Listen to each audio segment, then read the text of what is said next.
एक और साजिश का जिक्र पाकिस्तान से ही वो जुड़ी हुई है। अमरनाथ यात्रा से पहले बड़ी साजिश को नाकाम कर दिया गया है। श्रीनगर एनकाउंटर में लश्कर के 2 आतंकी मारे गए। 3 आतंकियों ने भारत में घुसपैठ की थी। एक आतंकी को सेना ने 7 जून को मार गिराया था। पाकिस्तानी हैंडलर के संपर्क में ये तीनों आतंकी थे। कैसे साजिश रची जाए इसकी जानकारी जुटा रहे थे और साथ ही अपने हैंडलर को एक एक डिटेल भी मुहैया करा रहे थे ये तीनों आतंकी। तो घाटी में ऑपरेशन ऑल आउट, जी हां, लगातार ये ऑपरेशन चल रहा है। इस साल अब तक 100 आतंकी मारे गए हैं, ये आंकड़े आप देखिए।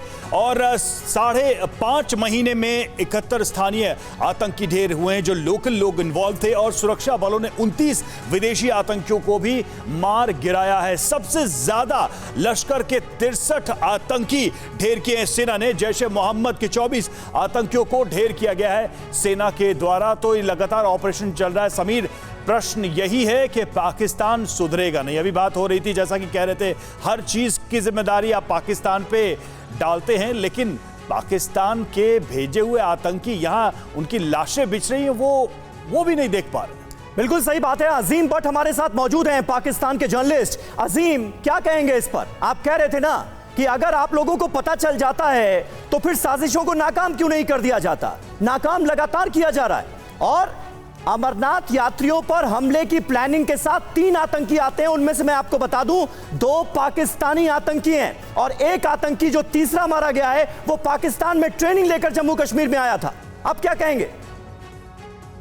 अच्छा चले, अब समीर बात सुनिएगा बड़े ध्यान से और हौसले से। बात यह है कि आप सो कॉल्ड जो आपकी इन्वेस्टिगेशन होती है और आप उसको पाकिस्तान पर डालते हैं। असीम भट्ट ने डिनाई किया ना कि कसाब पाकिस्तान का नहीं है। ठीक है सर, जवाब ले लेते हैं सिन्हा साहब। यार सुनने की हिम्मत रखा करें। तुमको देखिए सिन्हा साहब जवाब ले लेते हैं। इतने इनोसेंट लोग को मारा ये देश भी बहुत आपके मारे हैं। सुन लीजिए करे बात, सुन क्या सुने?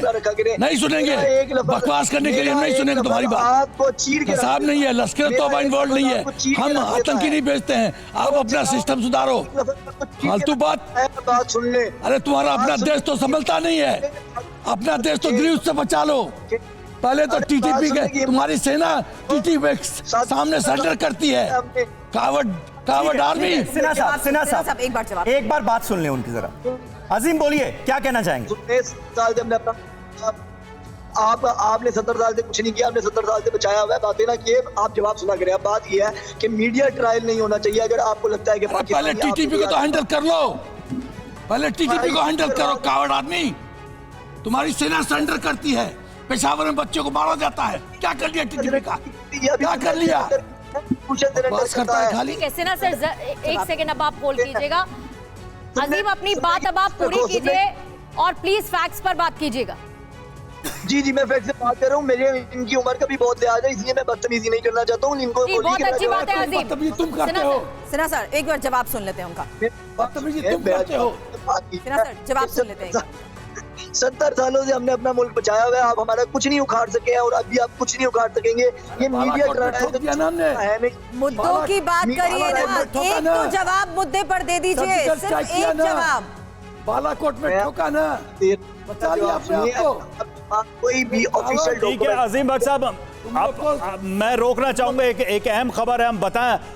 अजीम, लौटूंगा आपके पास। देखिए, आपके प्राइम मिनिस्टर ने खुद ही बोला है कि हम भीख मांगने नहीं आ रहे हैं, दोस्तों से मदद।